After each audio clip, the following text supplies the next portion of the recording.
Conversations with Iris.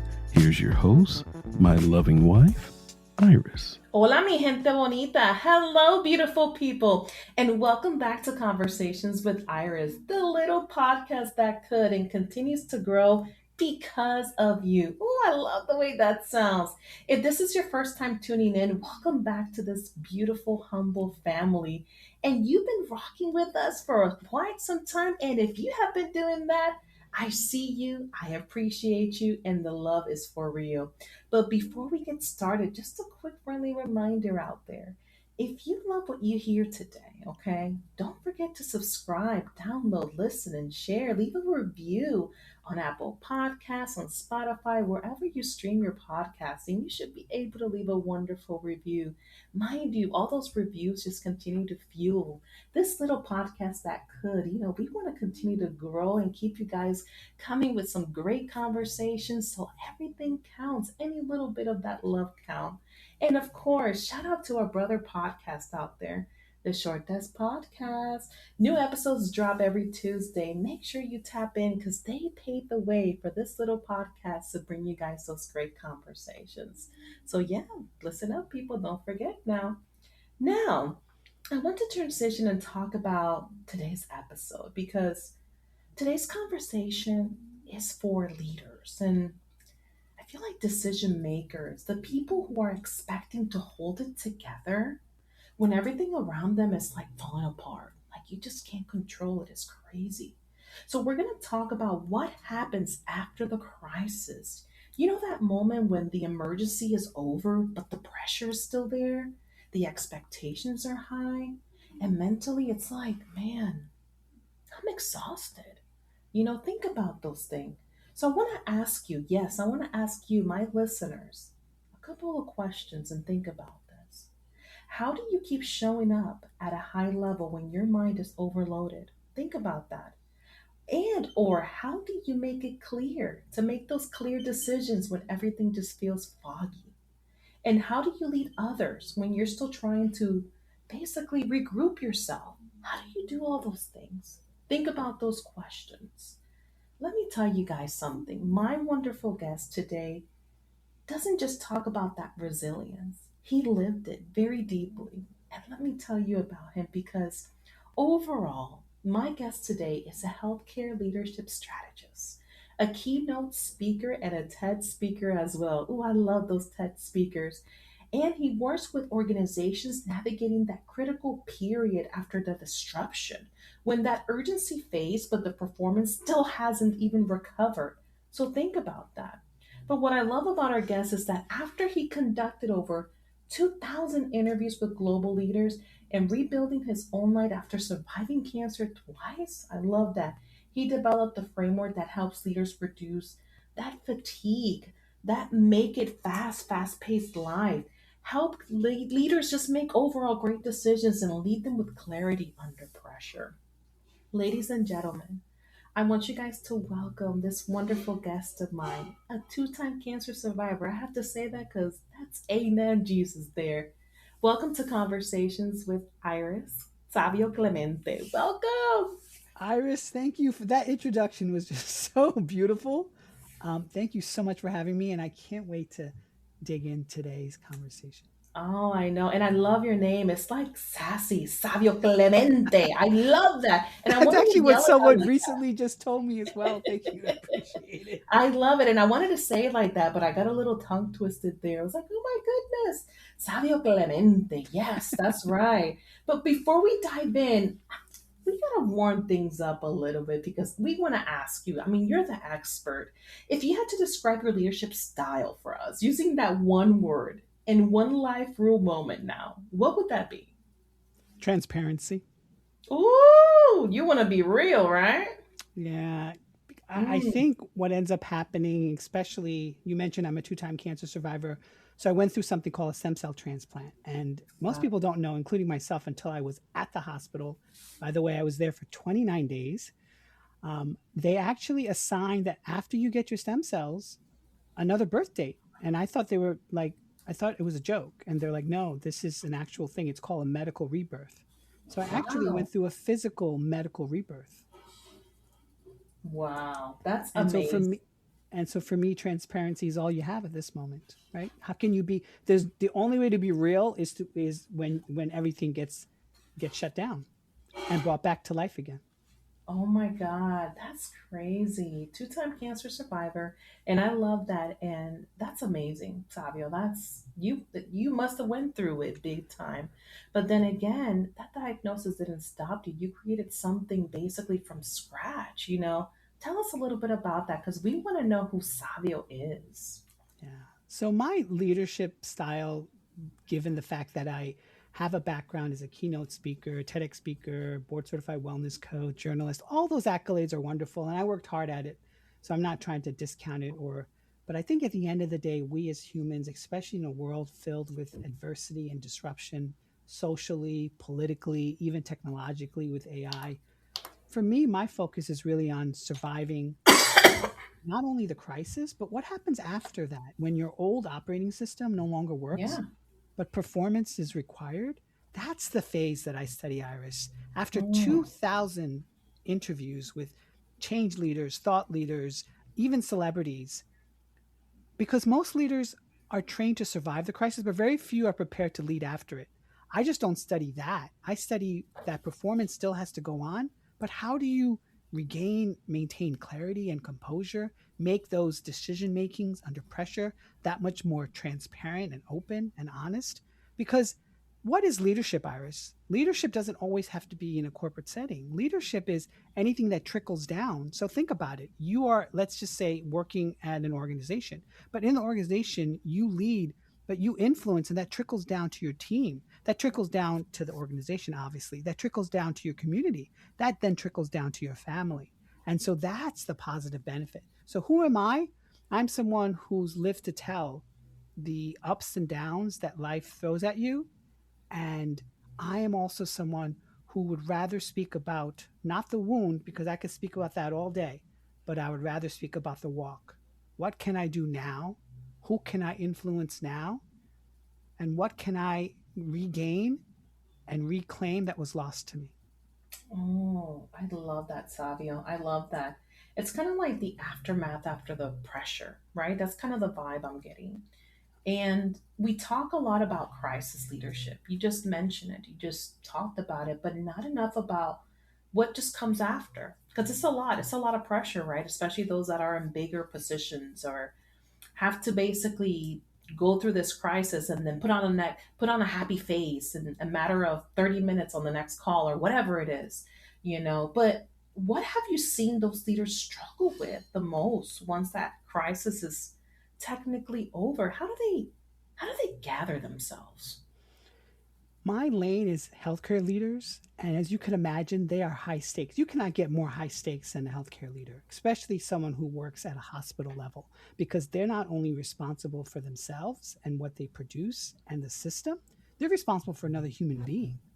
And Yeah. so I like to say that one of my favorite shows right now is The Pit on HBO Max.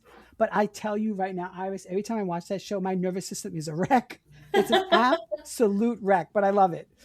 Because at the end of the day, and that this is part of my adaptive resilience framework that I speak on keynotes, is that most leaders wait until they're overwhelmed, and the framework helps let them spot the early signals and the patterns so that they can actually get the clarity and actually turn that adversity from just a, back in the day, alchemists would attempt to turn lead into gold, and this is actually turning the adversity into gold, which is wisdom. And so that ability to have that clarity under pressure is not optional. It really makes the difference and sets the tone for stagnation versus breakthrough. And so the key there is to really figure out what the stress signals are. What is your body, and what is the system, and what is your environment, and what is your team trying to say? And we can go into the tools and concepts at a later point. But at the end of the day, it always comes back to self. Because if you don't emulate or embody those things, then others around you won't follow your lead. Mm. And that's a lot. That's very deep. And I know a lot of us could relate to that. I personally work in the healthcare system, and you are absolutely right. Healthcare leaders have a lot on their shoulders. They really do. I mean, a lot of patients' life are at risk, right? That's one thing that we need to definitely hone in on, of course. But Once that pressure is there, Savio, I mean, what does that fatigue actually look like in real life for those leaders? Because I feel like a lot of people don't even realize they're in it. Like, what can you do to recover from that? You mentioned stress signals, signalizing that, reaching out to your team. What is your team needing? What is that? I think the first key is this aspect of self regulation, whatever that is for you. For some people, it's meditating, that's mine. For some people, it's prayer, deep thought. Some people, it's journaling. Some people, it's walking. But you need to set the daily tone, whatever that tone is, because we are human beings vibrating some type of energy, whatever that is. Whatever you believe that our calling or the great mystery is that why we're here, it is. We are relational. We work with other people. We bounce back off each other's energy and emotions. So that's a real thing. So that's number one. Second thing is really what positive psychology posits, which is what can you look for that is actually working versus what's not working. So I'll give you a classic example. I have Yeah. two siblings. One of my siblings lives in California, and she's on the complete opposite side of the spectrum when it comes to politics with me. Now, for a long time, it was very tense. But I realized something, Iris, especially after my relapse. We're never going to go forward, her and I, until we agree upon the stuff that we can agree upon. So, for example, we both love our parents, so we make that a cornerstone of our relationship. We both love food and we both love travel. So we can talk about that. Now, the other stuff that I will not sway away from, which is boundaries, that's something that we just don't talk about. And maybe to some degree that's not a very complete relationship, but it's better than nothing, right? And so Yeah. I think another thing is which what really afforded me in the hospital setting, especially with the stem cell transplant, is two things that all the great religions talk about that's freely available and easy, and that's stillness and silence. You don't Mm. even understand what that means until you're actually chained to a bed and you're monitored with beeps and your vitals are checked every 4 hours until you realize that those were the only two things I could actually rely upon. Do you know one day my iPhone face recognition did not recognize me? I couldn't even get into my phone because I had a beard and everything. I looked terrible because my skin was 4 shades darker. I lost 26 pounds in the hospital. It didn't recognize me. And that was the only day that I lost my center. And Mm. I think probably the last thing is really this idea of psychological distancing. Yes, Savio was chained, and whatever someone's stress or trauma is at the moment, you can create that psychological distancing from separating yourself. So it's not detachment and it's not disassociation. It's just a cause creating that little bit of distance. And the other thing, too, if I can mention, is this idea of metacognition. We were told very early on that intellect was like the number one thing that we should focus on. Then we were told emotional intelligences, but really the research and the evidence really points to this idea of metacognition, the thinking about the thinking, and that's what that hospital system afforded me beyond even resilience, because resilience can only go so far. We all think about this idea of bouncing back. Of course, I wanted to leave the hospital and get back to life. But at the Yeah. end of the day, what that whole experience taught me was adaptive resilience. It's the flexibility to adjust my behavior, the systems, and even the strategies in the moment. Wow. Adapted resilience. I love that. And you know what? I like how you mentioned too, because you're being transparent. This is real talk. You have to learn how to set that tone for your day as a leader. I feel like that's very important. And I'm so glad that you mentioned that because I see it a lot at work, especially decisions being made under that pressure, because making is really big. And because at there, I just feel like there's leaders out there that can win or lose everything. And I feel like what do you think that separates those leaders when they make those reactive decisions versus the ones that actually do make those decisions from a high performance under pressure? What are Well, your after thoughts on interviewing healthcare leaders and those, especially in the wellness space, how many times have you heard that doctors are great at what they do, but they're terrible patients? There's a reason why that is that? something that That's people true. say. It's because they themselves don't embody that. They themselves are not able to be vulnerable enough to embody that and to learn from that, because everything is under regulation. Everything is under a set standard. The standard of care, the standard of movement, the standard of this, the standard of that. And so to a large degree, they're actually playing a role rather than living fully within the human experience. So I'll give you another example. So so my relapse happened. So let me backtrack. In June, Sure. in 2014, I was diagnosed with stage 3 non-Hodgkin's lymphoma. I had 4.5 months of treatment, something called RCHOP. It was a chemotherapy, and then I was cancer-free for a decade. Then in June of 2024, literally a month, 10 years to the month, I ended up having a relapse. And in it was a grueling healing because it involved all those steps that I mentioned. But before that happened to me, I did a TEDx talk, as we mentioned. I also did a media visit to India, 8 cities. I came back, great. And then my editor mentioned to me, because I'm a journalist, he's like, I have a assignment for you. It's not in your beat. My beat is healthcare leadership. It's in wellness. It's in human performance, human condition.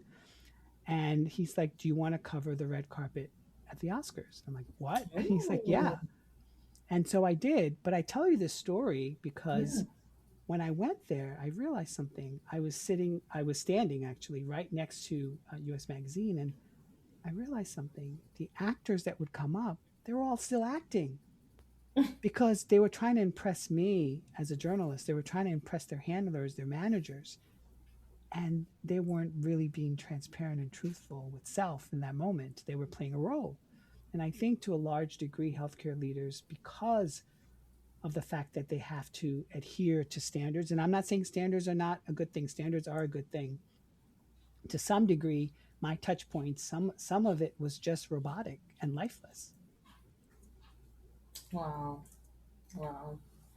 That is amazing that you experienced that. And I love how you brought that into context because that is true. A lot of these actors you meet, it's like they weren't being transparent with you when it comes to that content, right?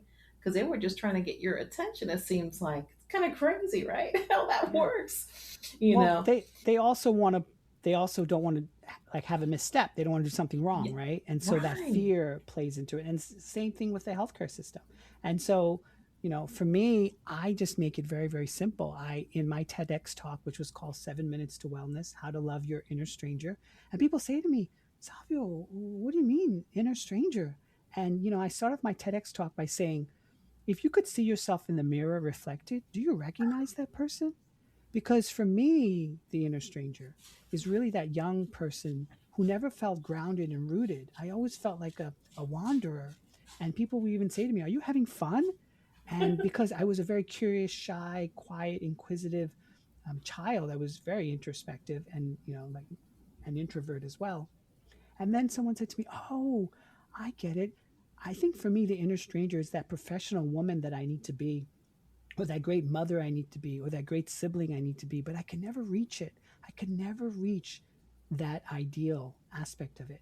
And so for me, I created a very quick, it's called the Aloha Reboot. It's a framework within a Yes. framework. And Yes. aloha, as we know in Hawaiian, means hello. And so it's an acronym. And so A means acknowledge. Acknowledge where you are. Where are you? Don't pretend, just really lay it out. If that means a brain dump or just writing things down or typing things out, just realize and acknowledge where you are. L stands for listening. So listen to your inner voice and your inner self. Now, in Hawaiian healing modalities, there's a healing modality called Huna healing. And in Huna healing, they believe that you can talk to the body. Now, I don't say you should do this in front of other people. They're going to think you're a little strange. But basically, they believe that the body resonates and gives off sensations, gives off energy, gives off knowledge, gives off insight. And so they say to talk, as I call it, the 3 brains, the head, heart, and gut. Talk to that and see where it's resonating. The only way to do that is to be silent and still, whether that's in meditation or whether that's in prayer or whether that's in walking or silent meditation, whatever the case may be. And then the O stands for opening. So open yourself up, no matter what your belief system or what you believe to be true, because you're just exploring yourself. You're not doing anything that would be considered a little, off kilter. And Yes. then H stands for harnessing. So harness that information, make the connections, see how you can implement that in your real life. And A stands for acting. But I say that with a caveat because you need to have the courage to act. Don't be afraid to make the changes necessary. In my trainings as a board certified wellness coach, one of the major things that we learned right from the start was that people often assume that people can't change, like people don't want to change. No, that's not what the research says. The research says people want to change, they just don't know how to change. They don't have the tools. They don't know if they're in pre-contemplation thinking about it, if they want to be in action about it. Once they're in action, if they want to continue, and if they continue, do they want to relapse? That's the key. That's how change behavior actually happens. Wow, wow. And I love that. And I want to go back to something really quick because, and thank you for explaining the framework, because it's very important for our listeners to really hone in on that. You survived cancer twice. And I don't want to just skim over that. I really don't, because you explain how that experience reshaped how you see pressure, leadership, and even that identity aspect of it. So when you were there in that stillness, that silence, did you ever realize I can't go back to who I used to be? When did that happen? You were like, I have to change. There was a moment where I actually surrendered. I didn't surrender to the fact that I could die. I surrendered to the process. I realized in that moment that there was things that I could control, like my mental state, right? Yes, I got frustrated with my iPhone, didn't recognize me. And, that was really the only Right. day that wasn't really bad. But I was struggling with diarrhea. I was struggling with not wanting to eat for a week. That hearing the noises, even though I was in a quarantine room, the beeps from the machines, the every 4 hours, getting your vitals checked. And a part of me was thinking to myself, you know what? Maybe I just need to surrender to what's actually happening to me. So I did something that I did that was very radical the first time in 2014.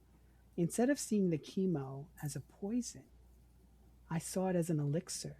In the scripture sayings and in many religions, they talk about this thing called mana, which was actually food or spiritual grace Yeah. from the universe that comes and feeds you. And so I looked at it as something that heals me, that it's designed to heal me rather than destroy and poison me. Now, I have to say, yes, chemo is deadly. And yes, I even got something called the red devil, as you can imagine. Wow. Yes, it caused side effects. Yes, I still have heart issues that are being monitored. Fortunately, they have recovered to some degree.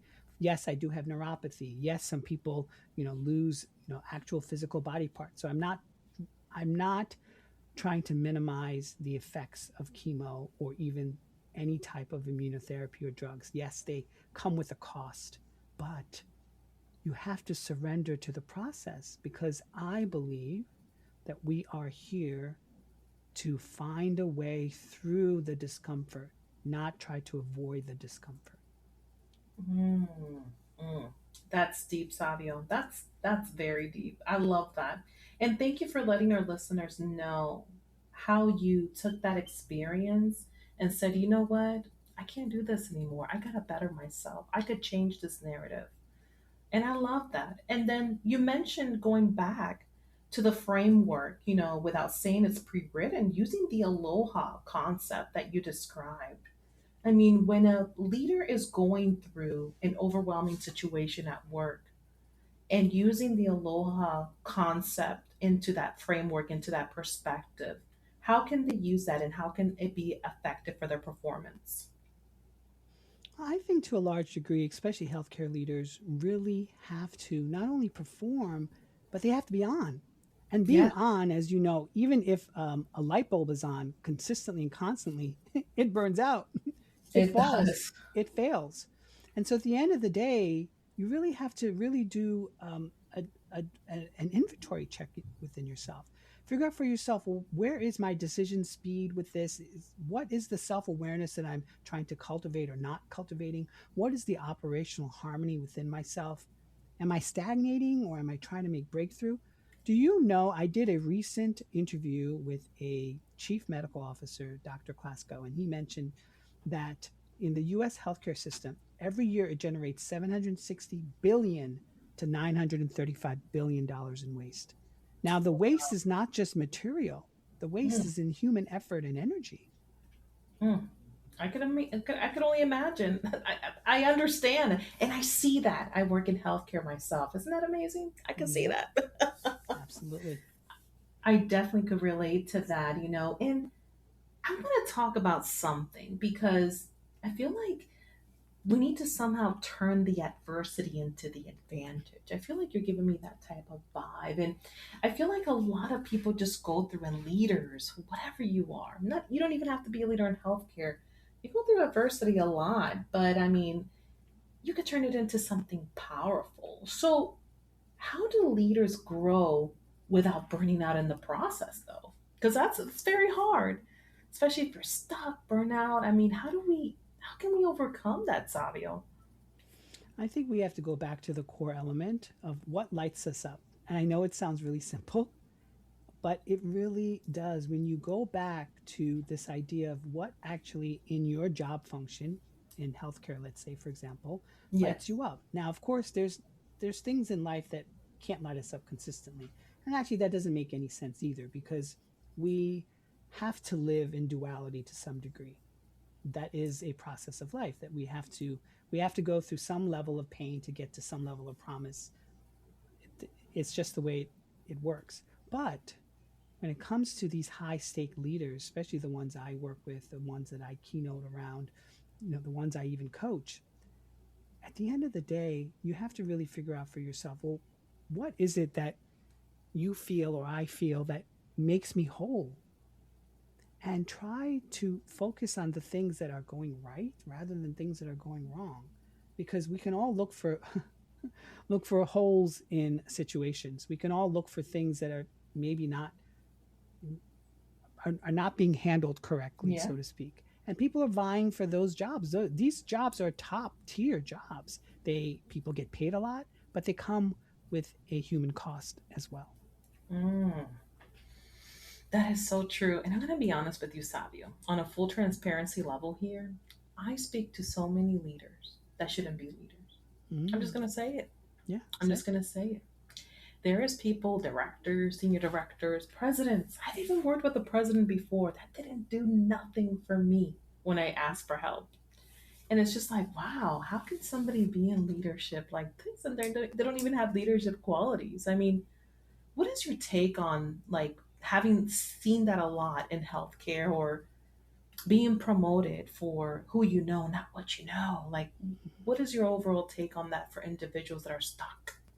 Yeah, I think it's a complex answer because to a large degree we have to set a good example, right? We're Yeah. we're taught at a very early age there's certain things you have to do. Then you add a cultural element to that. Then you add a professional layer to that. Then you add this idea where people think of themselves as two different people, the work person and the person that's at home, right?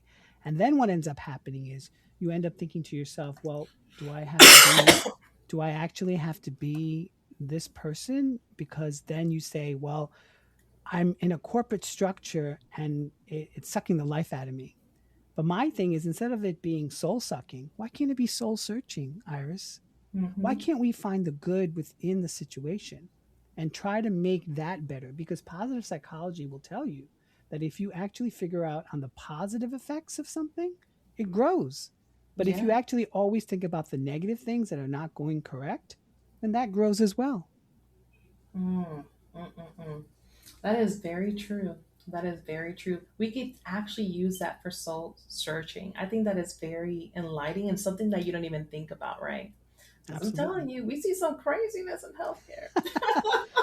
Hell We yeah. see so Hell much. yeah. But I will I'm telling you. say, two times, I can't deny they saved my life. And even Yes. though I did a whole bunch of integrated modalities, and I'm telling you, Iris, I did things like ecstatic dancing. I did things like I internal family know. systems where people showed you different parts of themselves. I did osteopathic manipulation therapy. I mean, I did it all. The only thing I didn't do, Iris, is I didn't do psychedelics. And I'll tell you why. Because my body went through trauma, physical trauma. And I truly believe if you open any door in life, even if it's your front door, you have to be responsible as to what comes in. So I live in the suburbs of New York. and I see deers and rabbits. Can you imagine I left my door open like that? I have to Oh, be responsible for what will enter. And so I felt for myself, it's not something I wanted, something I needed, and something quite honestly that I was ready to walk through. mm, mm, mm, mm. That's deep. Savio, you're giving me a lot of things to think about. And I could kind of feel that a lot of these listeners are going to have their brain kind of like thinking about all this. This is very relatable. I mean, like I mentioned, you don't even have to be in healthcare to feel this. This is deep. Savio, I want to go ahead and transition here slowly to a closure because if someone was listening to this right now, our listeners, that feels mentally overwhelmed, but still has those responsibilities out there they can't just step away from, what is the first thing you should do today to that person? Like today, right now. They need to do it right now, not tomorrow. What would you tell that person? I would say the first thing that I would tell them emphatically is that do not betray yourself. I think we betray ourselves and make excuses all the time. Mm, So that's a really deep thing to try to sift through. So I'm not saying this lightly, but you have to wow. figure out for yourself, where is it in life? If let's just say the tension arises within work, whatever that work is, where in that work are you betraying yourself? Wow. Wow. I love that. I love that. Savio, this has been really great. And I want to transition to something actually fun. I just got to put this out there, but I like to do the rapid five because I want to switch gears a little bit here and I want to give you some rapid, quick questions here and I want you to provide some quick answers. The first thing that comes to your mind, this is a new thing I added on this segment and I got some good feedback on it.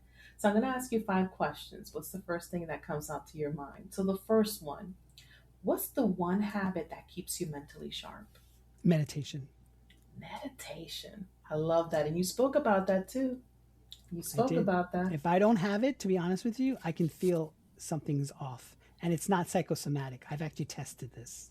Mm. And remember, that kind of like brings me back to what you said meditation and that within that stillness, right? That silence, right? I don't know. Yeah. That kind of reminds me of that. Number two, a decision you made that changed everything. I surrendered to the You process. surrendered. Yeah. Yeah. Yeah. I love that you mentioned that. Because And number, surrender doesn't mean giving up. That's what people mistake.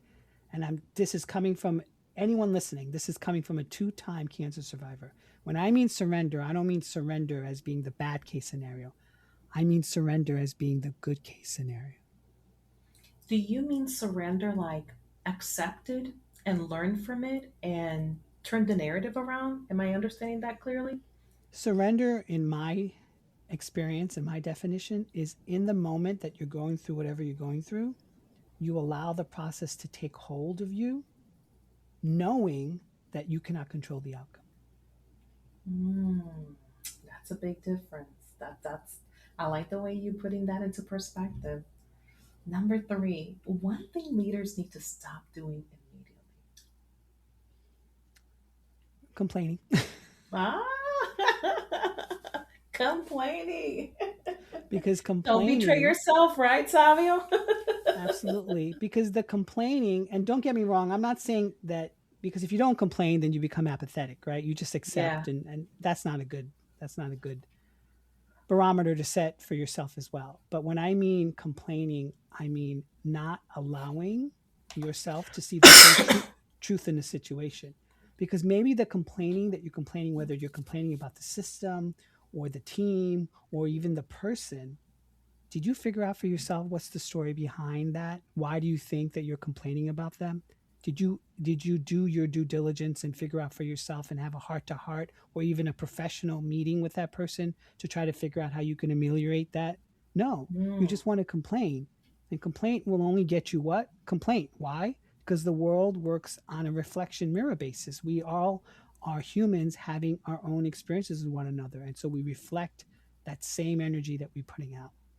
mm. And that takes me back to something you said, transparency, right? Absolutely. Be real with yourself.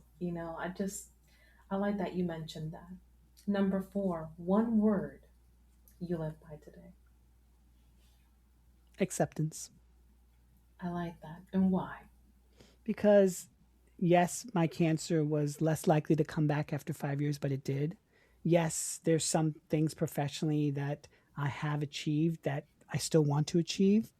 Yes, even though I'm not really afraid of dying, so to speak, because my roots and what I grew up with and what I've learned and what I've studied lets me believe that there is something beyond this. I can't name it. I don't think anyone can, but I can feel it. My big fear was always, did I finish what I came here to do? Did I do the things I said I wanted to do? Did I impact not only my life, but others? And that was the fear that I had. So for me, it's just accepting whatever the outcome is, is. Yeah, yeah, I love that. That's beautiful. That gave me goosebumps actually. I love Oh, that. Oh, I love that. And then the last one. When that pressure hits, what grounds you? mm. So I have a little bit of neuropathy in my feet. It's not so bad, but it is. And they often say presence. If you are lost in presence, and I mentioned a little bit in my TEDx talk, or to you the explanation of not feeling rooted or grounded. It grounds me actually. It's where my feet land. It's where I can feel the earth under me. Mm, that's beautiful. That is so beautiful, Savio. And I love this. Thank you so much for that. I got some great feedback with that, and I like what comes to your mind and just share with our listeners. So thank you so much for participating with that. And before we wrap up, I can kind of sense here, Savio, you're just getting started. I mean, you've done TED Talks, you've interviewed so many different individuals in the leadership or healthcare spectrum. I mean, what else is coming for you? What else can we look forward to come for Savio? Yeah, I don't know what else is on my plate. I do know that I try to work extremely hard at just being honest about my path and not always figuring out or thinking to myself that it needs to be something that is scripted. I think a large portion of what I'm learning and unlearning is this ability, and I go back to Eastern philosophy, which is the river flows the way it flows. The rocks live in presence and in the present tense and the present time. The seed underneath the ground takes root in darkness. And I'm trying to just be focused on where I'm at, where my feet is at, doing the daily devotion. I call this work devotion, actually, not in a religious sense, but more in a metaphorical sense. And not expecting, but hoping, because hope never dies. That's true. I love how you said that. Hope never dies. And Savio, where can our listeners find you, connect with you, learn about your work? I mean, you have a pretty awesome TED Talk out there, and I just want to quote, it is 7 minutes to wellness. How to Thank you, love Iris. your inner self. Where can they find you? Absolutely. They can find me on my website, saviopclemente.com, SAVIOPCLEMENTE. On there, you can find my keynote work. You can find my TEDx talk, obviously. I also write a weekly newsletter called The Human Resolve, because resolve is, Oh, I think, all we have. And in there, I explore head, heart, and gut intelligence and what that says in the interviews that I do and the people that I meet. And also, they can find me on every social platform at The Human Resolve. And I still have a couple of opening for some keynotes this year. So in 2026. So if ooh, anyone has any openings, let me know. I love it. And I just want to clarify for our listeners here. This is where I put my finger up because I'm a Latina. I thought Savio Clemente was Latino, but tell them where are you from? Tell them. Sure. So the area that my parents were born is called Goa, India, and Goa was ruled by the Portuguese for about 400 years. In the late 60s, India had a war with Portugal for that colony, and India seized control of it. So geographically, it is in India, and so I have cousins with last names Fernandez and Rodriguez, I but love not that. with a Z, but with an S. Wow. And so people often, when they physically look at me, they can't really place me, and they look at my name and they get confused. But I did study Spanish in high school and in college, and I can say I can understand fully, and I can actually even read. But my conversation is terrible. I can't do that. I can't do that. That I cannot do. I love it, and let me tell you, I have to say this to my listeners. They already know. They know me so good. I love Indian culture. I do. I love the music, the dance, the food, the vibes. I love you guys. I think in my past times I was Indian. I swear, I'm telling you, I love it. I love the clothing, the colors. Oh, one of my best friends was Indian in high school, so I was part of a lot of the gatherings and celebrations she had. It's just a beautiful culture, just beautiful. Yeah. And you can imagine that it's like there's Indian influences there, major Indian influence in Goa, but it's also as the Portuguese influence. And so it's actually known as a party place because there's like 35 plus beaches Oh, there. So back in the 60s, it was a hippie location, actually. A lot of hippies would go there. So.